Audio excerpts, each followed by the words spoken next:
All right, so we're talking the 7 mistakes stopping you from losing weight, how to fix them today.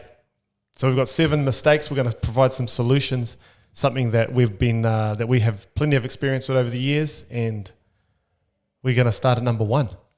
Perfect. So number 1, we've got you're guessing instead of tracking. And this is relevant not just with nutrition, but with even training programs as well. For sure. A lot of the time we see from a nutrition perspective that they're overeating and undereating. Both, in fact, hurt their progress. And from both of our experience, we've both agreed that we probably see people more undereat than overeat, but both are relevant. So if you're someone that thinks that you're eating too much or perhaps you're eating too little, how do we get clarity around what it is that we need to be fueling ourselves with and what that amount looks like?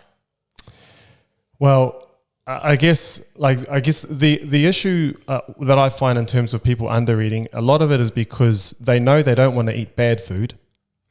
And so during the day, instead of eating bad food, they would usually just don't eat anything and starve themselves. And I think that's kind of where the undereating comes from. And in order to fix that, you got to plan. You got to know what your targets are. And when I talk targets, you got to talking about the amount of food, the kind of food, the portion sizes, the timing in your schedule through the day.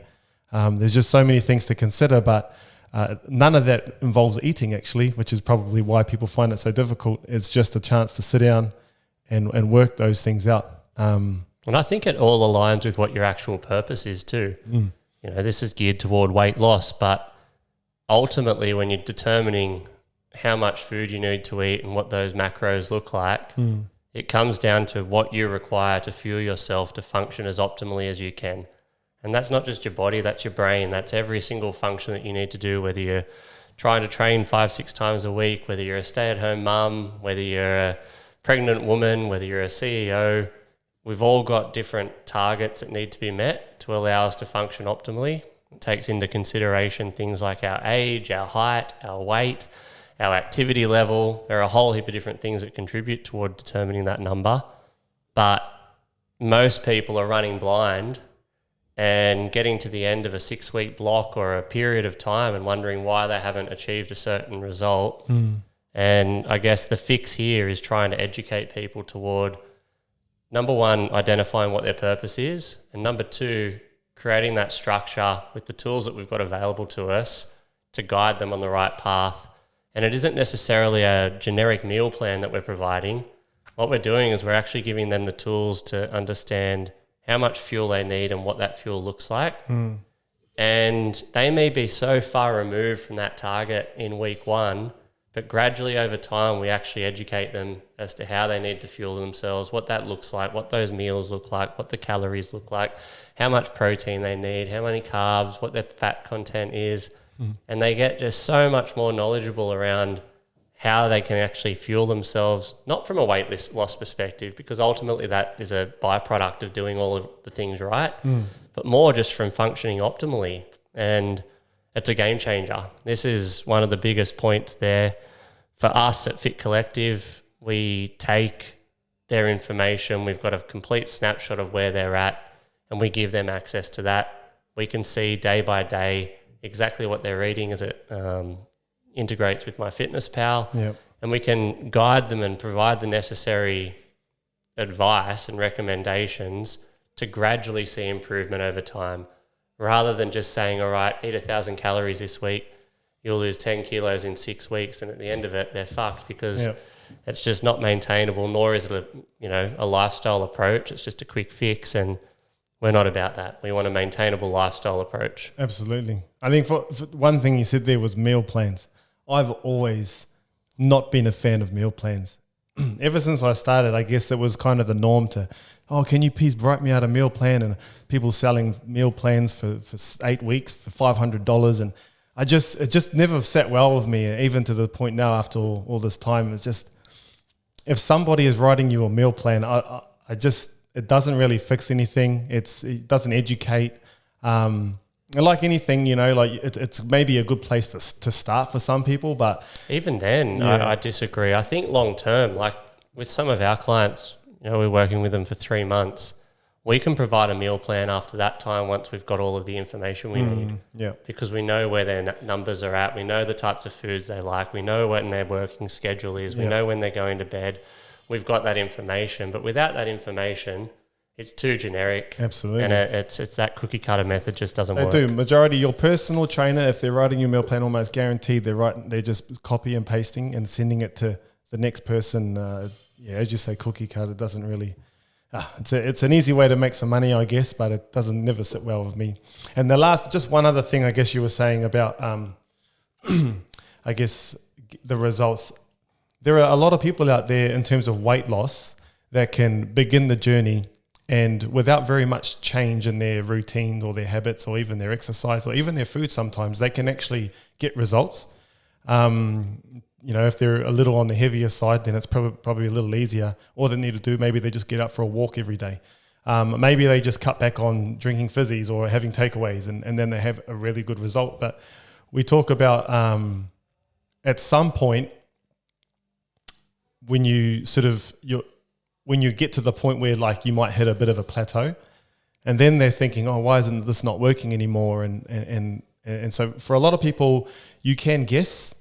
And sometimes it might work, but at some point when you're trying to, get that extra bit of weight off, or if you're trying to improve the shape of your body, there are a few calculations and some planning that needs to go into it. And that's the thing is you can guess that some people will get away with it for a little while, but I think we're foolish to not take advantage of technology and devices and the access that we've got these days. We can literally get a snapshot view, a bit of a dashboard as to how we're functioning.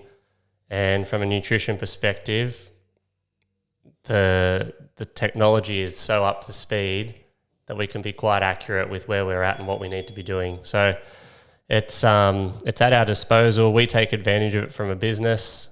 All of our clients that are on board take advantage of it as clients. And they're getting the results, and we hope we can get more on board to do the same. Beautiful. Perfect. Well, that's number one. Let's move on to number two. The second mistake you're making, you're doing too much cardio, not enough strength training. This is a funny one. I see that and I instantly think that it's somewhat of an uneducated approach. And I don't mean that as a dumb uneducated approach. I mean it as someone that's ill-informed. Yep. And to think that it's one or the other, and that's the way that you need to train. Like we're training general populations. Sure, we've got a few athletes and people that perform at a high level in their respective sports, but ultimately our programs are geared toward general society. Yep. And for general health, you need a balance of both. Yep.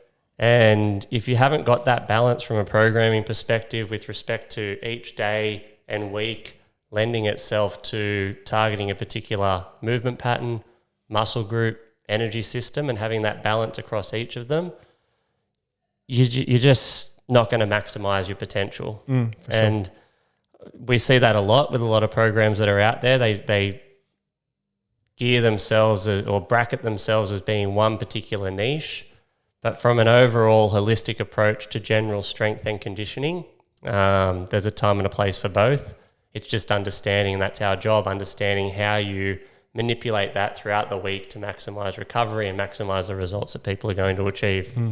Like you say, when you work moving into the strength component of fitness or health and fitness, that there takes a little bit more education in terms of movement itself, in terms of maybe injuries people might have, in terms of learning how to use certain pieces of equipment. Some people aren't too keen to sort of walk into that weight room where there's a lot of guys banging, clanging. It can be quite confronting for them. Absolutely. So it's a lot easier just to jump on the treadmill or to get outside for that run because there's less friction in terms of what you have to deal with. But over time, as people start to understand the importance of it, that's where they start putting in time. And that's the beauty of what we do. The amount of experience, the people we've worked with all over the years, we know how to introduce these movements over time, and we know what, bad movement looks like and how to correct things. And these are the things that we can do and help analyze and offer with the program. Yeah. And from a base, like you need anaerobic base to develop strength. You need muscular endurance to develop overall strength. You need all of these basics to actually maximize your approach. There is a time and a place for both. It's just a more strategic way in which you structure it. And, you know, you're the genius at that in terms of your programming, to ensure that people are lifting multiple times throughout the week, getting full exposure to each muscle group. Yep. They're combining strength with anaerobic type of conditioning, be it sprint workout to high intensity interval training or short rest interval workout to a zone 2 type approach. And having that balance, we see it with our clients firsthand. We're seeing the results that they're getting by being stimulated, not just physically, but more importantly, mentally, because long term, that's what's going to keep them coming back. Yep. And that consistency piece is the thing that actually gets results. Yep. So it works hand in hand. No matter what age you're at, young, old, really whatever type of work you do, strength training done correctly is going to help you in almost all aspects of life, unless you like running marathons.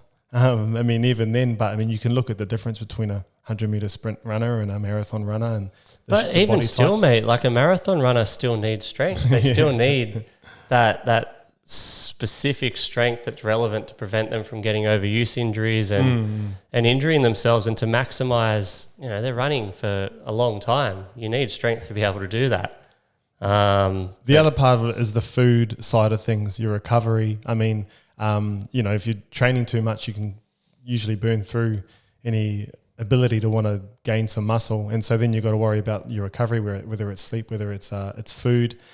And then we talk about the metabolism, you know, your body's ability to burn through calories when you've got more muscle. And so the idea of training, strength training and building muscle, maintaining muscle is going to help us burn or to lose that body fat that we're trying to get rid of. Yeah. And one piece you touched on before, as we age, we need to have that strength there. For stability, it allows us to focus on things like improving our mobility, and just gives us a much more stable foundation to prevent things like falls and unnecessary slips that ultimately send us on a pretty rapid downhill path if we fall victim to it. So it's a really important thing to focus on. It allows us to maintain quality posture. It allows us to present ourselves confidently when we walk into a room, when you've got that foundation of strength. And mentally, to be able to continually progress and improve your numbers each week with a progressive, structured approach, it's actually a very fulfilling way to train. And absolutely, when done properly, you can get a lot of benefit out of it. And I guess the beauty of what we offer in terms of our program, we have different pathways with different goals: burn, build, strong, and perform. And those are 4 different pathways that basically cover all aspects. Or, you know, people want to lose weight with our burn, or build the shape, or build muscle, and strength. So we cover all those bases with our programming, and depending on what you want in terms of your goals, when we have a chat to you, we can recommend the right program for you, and strength is definitely in that. I love that approach. I've always said this. I think for every individual, we've got a life cycle of our health and fitness journey. And, you know, in its simplest terms, if you think of a sedentary person that's sitting on their ass in the lounge smashing beers, for them just to get up off their ass and move, that's your day one. And something like F45 might be a progression from that, where it's a high energy, fun, community-based environment, high sweat, you're going to burn calories, and you'll get a result in that first 6 to 12 weeks. But then after that point, you need more progression in terms of developing more strength. So you might go to a trainer, and then you start working toward a more specific strength and conditioning program. Wherever someone's at in that health and fitness journey, each of our 4 tiers, burn, build, strong, and perform, satisfy that aspect of their journey. And you can progress from one to the next, and you see the way in which the strength sets are structured, the movements that are included, the rep ranges, the time under tension, the recovery periods, everything is specifically structured to assist that member, that client, in getting the results that they need, but equally educating them around why they're doing what they're doing. Yeah. Because the more we understand why we do what we do, the more invested we are, and once again, the more consistency we'll have. So it definitely works. It's a very good way to train, and the way in which it's delivered with the apps that we've got, it's just a game changer. Perfect. Game changer. All right. Mistake number 3. You're not moving enough outside of the gym. What are we talking about here? So this is a big one that comes into play once again when you start to look at a person's daily energy requirements. For someone that busts their ass in the gym, maybe trains hard for 60 minutes, yet that's 1 hour of 24. For 8 hours of that day, they're sitting in an office. Maybe they're catching the train to work, or maybe they're driving and sitting in traffic for an hour each way. Yep. Then they're sleeping for 6 to 8 hours. 1 hour of exercise amongst a 24-hour day, regardless of how hard you're training, isn't a lot of incidental exercise. And this is where we start to talk about the NEAT factor, which is essentially incidental exercise, extra exercise or movement, low intensity movement that you're able to accumulate throughout the day that contributes to overall energy burn. And people very often underestimate, or rather overestimate, their daily activity level. Most people will come in and say, yeah, I'm very active, because they train 5 to 6 times a week, yet don't take into account the fact that they've got a sedentary office job. Yep. And when we get that number wrong, it affects what our daily calorie target is and negatively impacts our ability to see a shift in whatever result we're working toward. As we know, that 1 hour workout doesn't undo sitting for 10 hours. Yeah. And as a result, we need to try and educate people. And we've got all these different devices where we can track steps. It's where step counting is actually a benefit. It's come about because of this same very concept. And working toward 10 to 15,000 steps a day has a huge impact on our ability to burn fat and maintain healthy metabolism and everything else that goes along with it. Yep. But people, once again, if we don't have an insight into those metrics and we don't have a coach or somebody supporting us toward gaining a greater understanding of it, we miss the mark and we end up flogging ourselves in the gym for no real gain, wondering why we don't get that result. Yeah, couldn't agree more. I think a lot of people, when they think about health and fitness, they kind of, they think straight away they've got to have a gym membership, or it's got to be tied to something like a gym. But there's so many other areas that we've touched on, the steps. That's something pretty simple. Walking to the train station or whatever, walking up the road, walk around the block, taking your dog for a walk, they all count. Other things, maybe signing up to a local basketball or footy team, some extra sport, some hiking on the weekend. All of these things, they all contribute to the overall goal in the end. You know where it becomes even more relevant, mate? And I'm 40 in July. In your 20s, you can get away with it. Yeah, that's right. I could train once a day and I could miss a month's worth of training, and in 2 weeks I'll be back to my base and feeling and looking healthy and strong. Nowadays, that incidental exercise is so much more important because my body just doesn't function the same way that it did in my 20s. And for a lot of our members, a lot of our clients are in the same boat. And not just from a movement perspective, but also mentally, we need that outlet.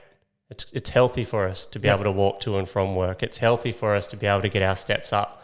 It provides another outlet and an opportunity to benefit our overall health. So, yep, the beauty of it, and then the beauty of the programming and what we offer is that we will take the time, understand where you're at currently, and then we'll provide you with that training plan to get into the gym and to do the stuff that you want to sweat, throw things around, or you want to do the workouts. But then the other aspect of it is obviously your food, and we look at that side of things and how we can improve that area. But then we also add in there, which you're talking about, the daily habits and those little things that will contribute to those extra things. Maybe it's an extra walk. We can help plan, which is really what that's all about. And then not only that, check up and make sure that you're doing those extra things. We've got it in front of us. We can see. Exactly. You've done 982 steps. Sorry, 9,820 steps. Yep. and you've missed the mark. Yeah. You know, how come? Okay, we need to work on this. So Yep. this week our target's going to be 10,000. Next week it'll be 10.5. Yep. And we gradually progress. Cool. That's beautiful. That's a good one. Number 4, the mistake you're making is you're overcomplicating nutrition. This is a big one. Yeah. This is that whole chasing fads. And I think, to be honest, I actually think this was a bigger issue in society probably 10 to 15 years ago than it is now. I personally came across a lot more eating disorders and dysfunctional eating, or people with unhealthy relationships with their food. I think in society, despite the mixed messaging that's out there, I think we're a bit more educated around living and eating a much more, particularly in Australia, healthier approach to our life. Yep.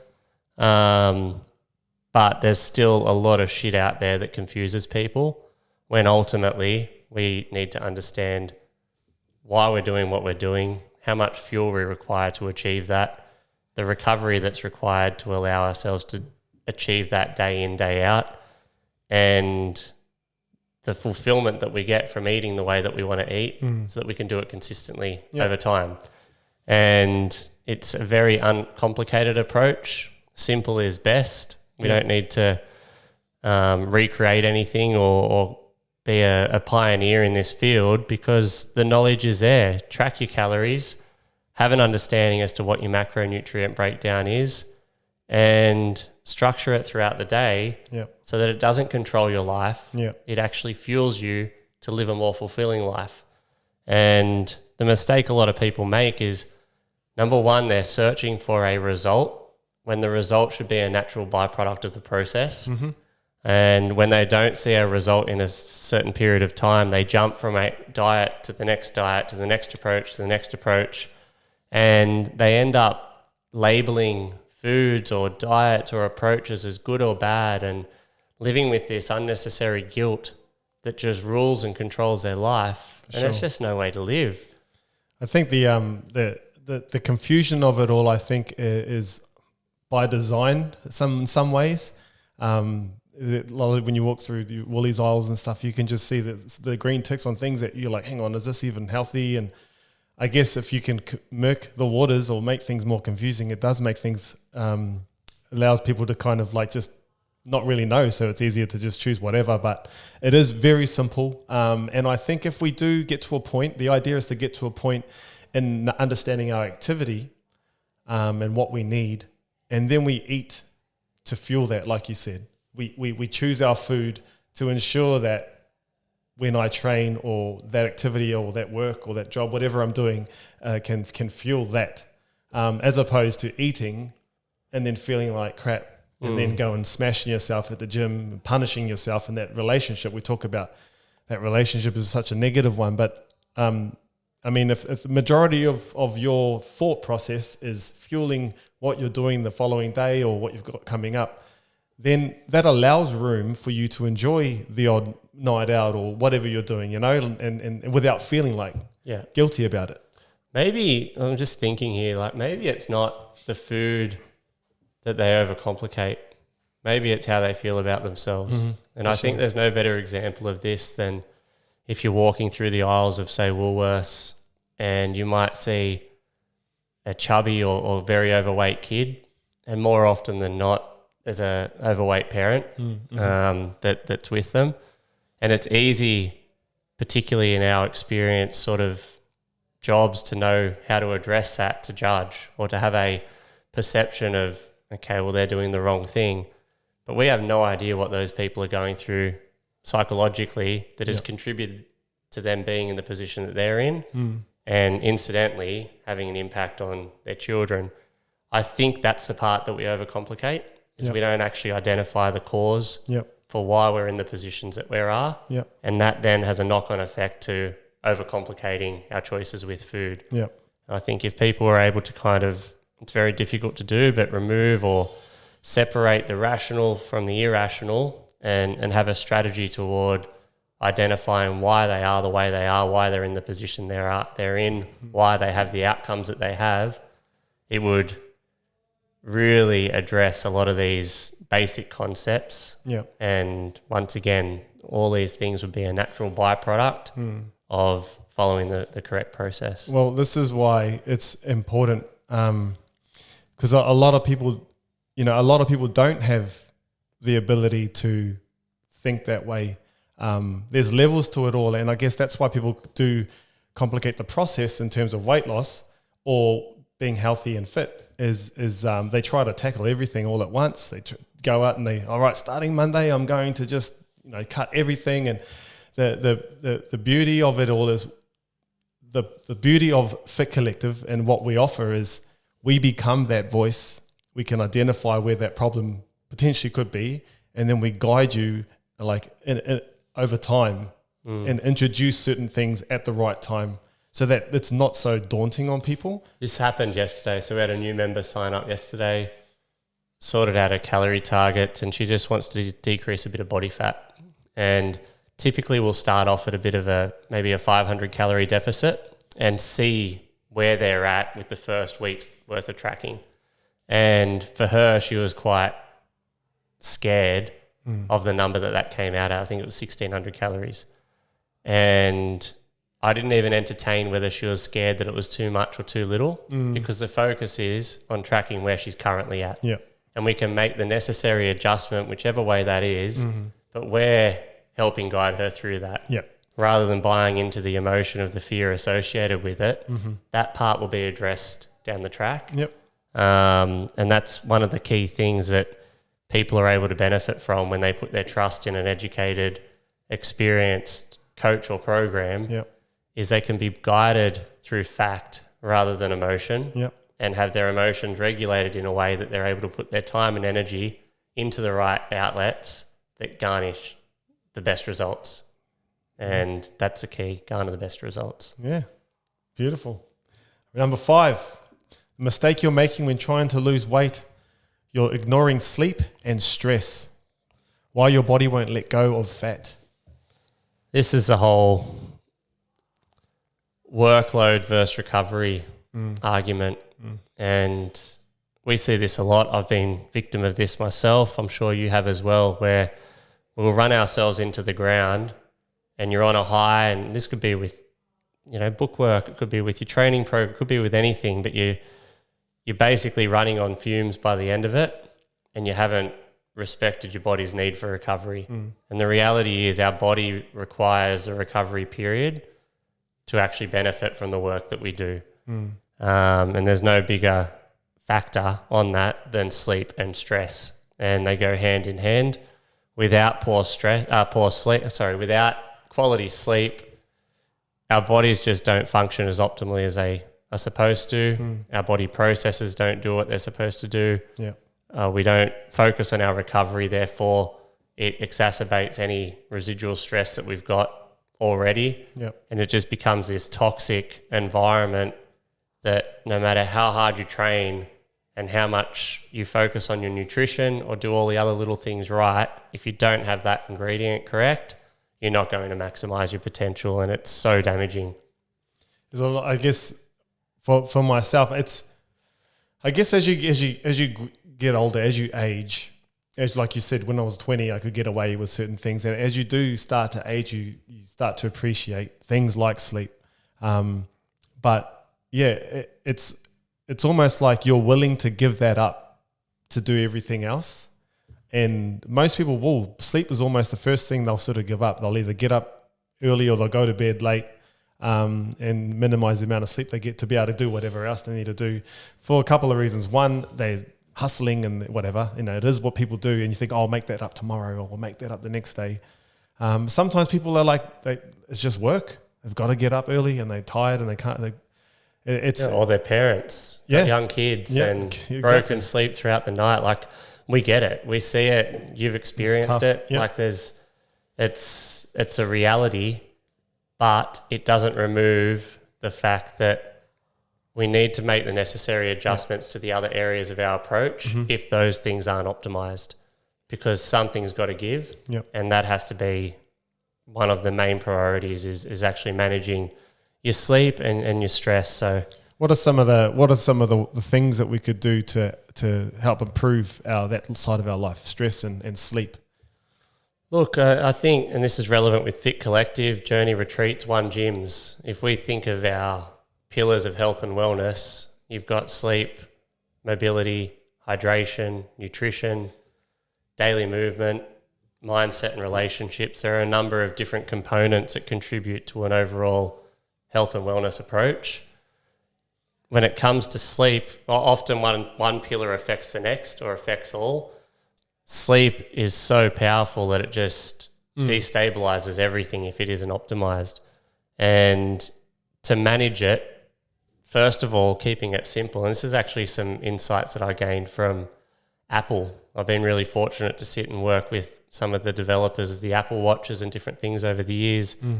And I asked them some questions at the time as to why they didn't have trackers that could tell you all of the in-depth stats that we now have around REM sleep, deep sleep, all of those metrics. And at the time, this is about 5 years ago, they said it's pointless putting those metrics in people's hands when they can't even maintain consistency with a sleep and awake time. What's the point? Yeah. And you look at the same argument with people with nutrition. What's the point of going out and spending thousands of dollars on supplements if you're not eating natural foods properly? Yep. It's just a shortcut. Yep. So Apple had this mentality when they were developing the Apple Watches to focus on creating the structures around getting people into a better routine with consistently going to bed at the same time and waking up at the same time and prioritizing that 30-minute window before bed to actually prime themselves for a better sleep.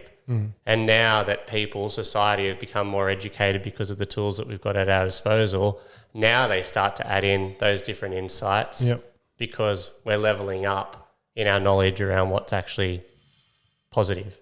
And so within our the tools that we have in the program, just as we're able to check out what it is you're eating and how much you're eating and the exercise, the activity side of things as well, we can, luckily with the wearables that we've got, can also have a bit of a look at the type or the amount of sleep you're having at least. Yeah. That gives us an insight and then helps us to kind of, I'm not losing weight, I'm not training well, and whatever it is, we can start to look at the data that we have through the week collected, and then we can see, well, actually you're sleeping 4 hours. Yeah, and we make the adjustments. You see, like if someone's workload increases, therefore their stress increases, but their sleep is still under 6 hours, yet they still want to come in 5-6 times a week, maybe double sessions on certain days. And we've got members that have this approach. Yep. It gives us the tools that we're able to better educate them and coach them around the necessary approach to get the best out of themselves, and it certainly isn't flogging the shit out of yourself. And that's what people resort to. Like if they feel bad about themselves, go smash yourself. I want results tomorrow, so let's get out there and just run all day. But yeah, it's about being educated and having eyes on it, I guess, people who are educated enough to say, look, have a rest. Yeah. Have a day off. That'll be a lot more beneficial than another workout. For sure. All right, number 6. The sixth mistake you're making when trying to lose weight is you lack accountability and support. That kind of ties straight into what we've just been talking about. I'll ask you this, Dane. Look at Olympic athletes. They've all got coaches. All right, it doesn't matter how skilled we are at a particular thing that we're trying to achieve. Ultimately, we need accountability and we need support. Yep. And the role of a coach, particularly with elite athletes, yes, they'll optimize their technique and efficiency and provide insights there, but ultimately they're providing the ongoing motivation and support to keep them engaged to their practice to get the results that they're after. And that's what we're trying to do here at Fit Collective. For sure. Willpower won't be the only thing that can get someone the results that they need. We can only work so hard and get so many results that way. Yep. Systems, consistency with our process and having the necessary structure to support everything. That's what these things basically come down to. And that's what we've created with our Fit Collective program, because the whole thing's centered around accountability and support. Yep. All of the tools that we've got are there for a maintainable lifestyle approach. So whilst we might work in a 6-week phase, that's preparing us for how we progress into the next block. Yep. And it becomes this year-long approach that is periodized in a way that through the tiered structure of burn, build, strong and perform, we're able to actually take members on a journey toward leveling up consistently over time whilst managing their recovery, keeping them engaged mentally. That's a big one. And helping guide them through the normal plateaus that we go through when we're training consistently over time. Yep. It all starts at the beginning. People will inquire, hey, I need some help. When we get them on board, I mean, that conversation after taking information about where they're at currently, their consultation form, we're able to get on the phone with them then and have a conversation, see where they're at, and then we can put in place the things. We start looking at their food, their activity, we've got their training plan, and we've got their habits and all those things that we can now put in place. And then along the way, we're able to then check in on them through the week, have that conversation, ask any questions. We have that weekly check-in. And then we even have, not only between myself and with you and myself, we've also got other coaches potentially, and then also we've got our online group, a forum or community where people can also, who are also experiencing the same thing, maybe been doing it a little longer. That's where you're also going to receive that accountability too. It's 24/7. They've got access to us. They send a message, they get a response, they can send a video of their technique. We provide, we critique it, we provide guidance. Yep. They've got access to people that have supported and achieved results with thousands of people over the years. Yep. And it's in real time. Yep. And that's where the value of this type of approach really comes into play, because if you can follow a PDF and, tick the box. Yep. But to actually have access to the person that's written the program specifically for you and where your life is at right now and the goals that you want to achieve moving forward, and check in, that just changes everything, because now you've got somebody that's essentially equipping you with the knowledge to be more empowered about the control that you take over your health and wellness. Rather than just being told what to do, you're being educated how to do it. For sure. That's the difference. Yeah, it's huge. Yep. Awesome. All right. Well, then moving into our last, number 7. A mistake you're making when trying to lose weight, you're not sticking to one plan long enough. Stop program hopping. Yeah, this is a byproduct of today's society. Yep. Because we have so much access to things instantaneously with social media, and we want what we want and we want it now. Yep. And for the most part, we can get it. Yep. If you need to get picked up, there's an Uber that'll come and get you. If you need food and you can't be bothered getting up off your ass to go get it, you get it home delivered through Uber Eats. Yep. We've got so much access that it almost creates this impatient approach toward everything in our life. And the simple, realistic way to achieve any result is to maintain consistency gradually over time. Yep. And we're not here for a quick fix approach. We don't support a quick fix mentality. It isn't conducive to overall health and wellness in anybody. There's a time and a place when we might need to have a bit more of an aggressive approach. Yep. But for the most part, we're focused on maintaining a lifestyle approach, and that requires sticking to a plan long enough to see it out and understanding that any effective program is going to have plateaus. It's going to have recovery phases. It's going to have all of the different things that can often lead people to be disheartened, but you've got support to navigate your way through it and make the necessary adjustments that those normal things aren't experienced for too long. Yep. And that's the beauty of having a structure, whether it's a 6 or 12-week program, whatever it is, we're actually able to guide and educate our members through the process toward long-term results that stick. Yep. And long-term results that not only show physically, but have a direct impact on every other area of their life. And I think the way that we do that, and this is something that I've experienced in building my business and the community over long periods of time, is that people will do something for a long enough time if they enjoy what they're doing and they enjoy who they're doing it with. And those are the two things that, you know, we have our burn, build, strong, and perform. These are progressive programs that people can do. So it's not just a 6-week or an 8-week or 12-week. It's once you're here, you can level up through the education.